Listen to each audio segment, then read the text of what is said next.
Praise the lord. Good morning. ఈరోజు దేవుని వాగ్దానం ఆదికాండము 17వ అధ్యాయం 2వ వచనం. నిన్ను అత్యధికముగా అభివృద్ధి పొందించెదను. ఆమేన్.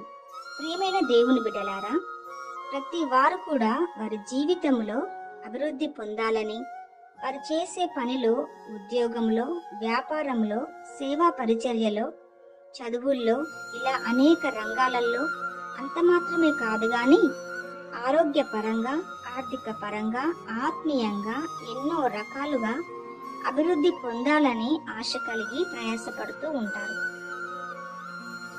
అయితే మనము అభివృద్ధి పొందాలన్నా, ఆశీర్వదించబడాలన్నా కేవలము దేవుడు మాత్రమే చేయగలరు. ఈరోజు దేవుడు సెలవిస్తున్న వాగ్దానం, నిన్ను అత్యధికముగా అభివృద్ధి పొందించెదను.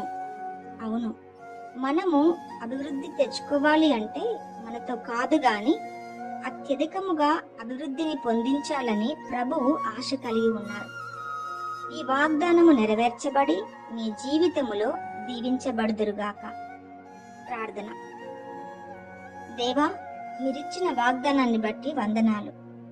ఈ వాగ్దానం వింటున్న ప్రతి వారి జీవితములో ఈ వాక్యము నెరవేర్చబడి వారు వారి కుటుంబాలు దీవించబడుదురుగాక. ఆమేన్. ఆమేన్. ఆమేన్.